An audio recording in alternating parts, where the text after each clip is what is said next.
Hello again.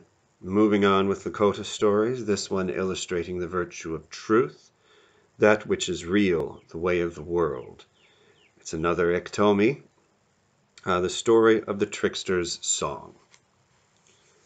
Iktomi's stomach was growling as he crawled out of the deserted bear's den where he had been sleeping. He woke up hungry, but there was nothing new to Iktomi. He liked to sleep more than anything, so he was hungry a lot. Still, he wasn't too tired. He always found a way to feed himself, though it wasn't because he was a good hunter. Iktomi was not a hunter at all. His only real skill was that he was tricky, one of the trickiest beings around. He preferred living off the work or the mistakes of others. At that, he was very good. That was the truth about Iktomi. He rubbed sleep from his eyes and looked around. It was a fine summer afternoon. The cottonwood trees' leaves were singing in the playful breeze, while the grasses danced. Red-winged blackbirds added their bright call, and somewhere a meadowlark joined in. Not far away, in the shade of an oak grove, white-tailed deer dozed in the cool shade of a plum thicket. Iktomi didn't care about such things unless they somehow meant that he could be more comfortable. He didn't see anything that meant he could eat, so he set out across the prairie to look for a quick meal. The chokecherries, plums, and buffalo berries were not yet ripe, and he hadn't forgotten a stomachache from eating green berries, so he ignored them. There were fish, bullheads, in the river, but that meant he would have to catch grasshoppers for bait. He wouldn't eat fish today because grasshoppers were much too fast, too hard to catch. He rested on a hilltop after a long climb and sat looking out over the rolling prairies. He thought he heard laughter on the wind. Sweaty and hungry, his mood was like a blustery black cloud, and laughter was the last thing he wanted to hear. Still, he was curious and listened closely. There it was, laughter from many voices, and the sound of an annoying mosquito. Curiosity pushed aside his annoyance. Anything unusual was always good to look into, since it could mean food. Iktomi listened and started walking in the direction of the laughter. The trouble was that the prairie was low, rolling hills in every direction, and the wind can play tricks. Sometimes the laughter seemed to come from behind him, and sometimes from the left or right. After stumbling to the top of several hills, Iktomi noticed that the noise was louder, and with the laughter he heard splashing. He knew there was a small, shallow lake nearby, and decided to look there. Iktomi grinned after he came upon the top of yet another hill. Opportunity seemed to be favoring him this day. There was the lake, and on it was a large flock of ducks. They were laughing and dancing on the water, splashing and having a good time, and they were so busy having fun that they didn't see Iktomi. His stomach growled louder. He hid behind a soapweed and began thinking of a plan. Iktomi was always at his best when he was driven by hunger, so thoughts flashed in his mind like lightning.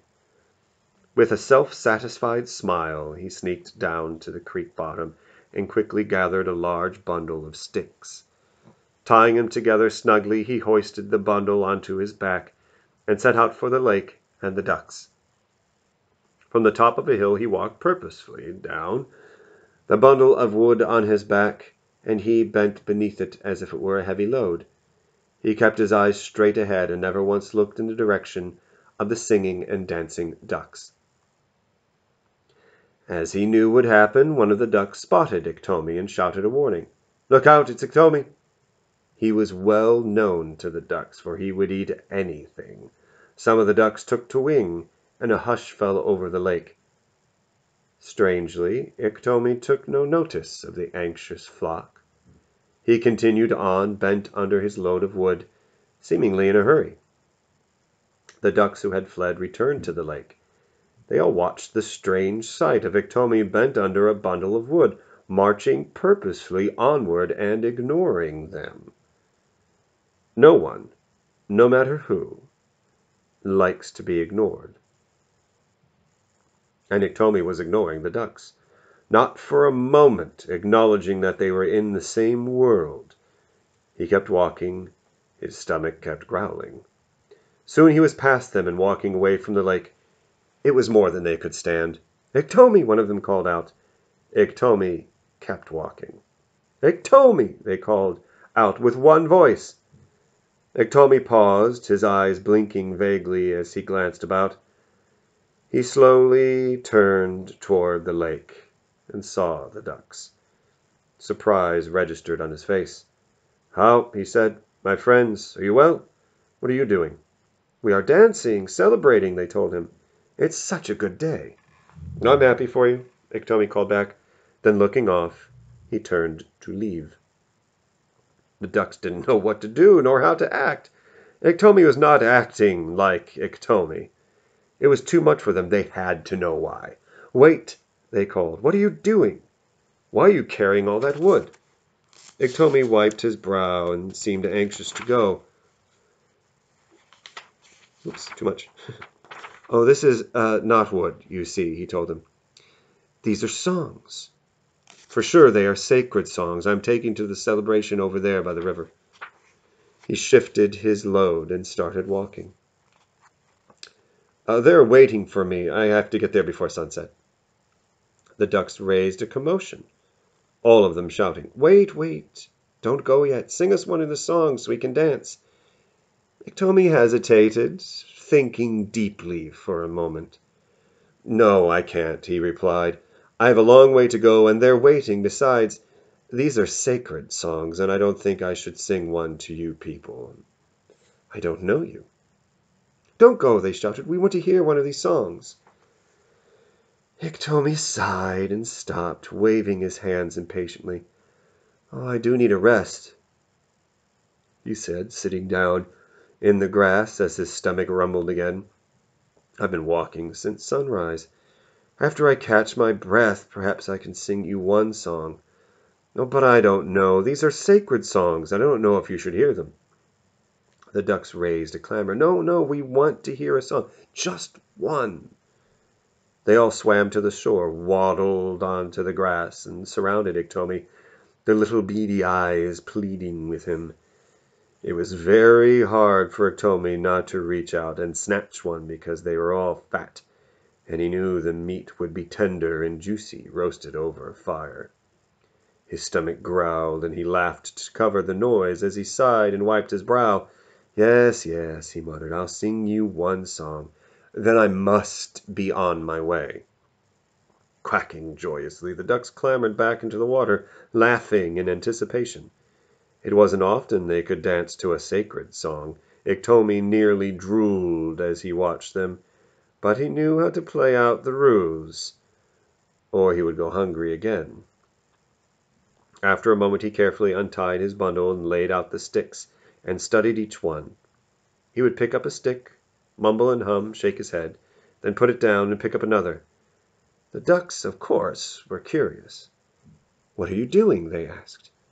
"I'm looking for the right song for you. I must find the one that will be good for you," he explained wisely. "Yes," said the ducks, "pick out the right one. We will wait." Iktomi dutifully picked up one stick after another, mumbling and humming, until he found the one he wanted. It was a sturdy stick, of course, and was just right for what he had in mind. To the ducks, it was the right song. "This is the one," he announced. The ducks cheered. Their quacking was loud and annoying, but Iktomi smiled.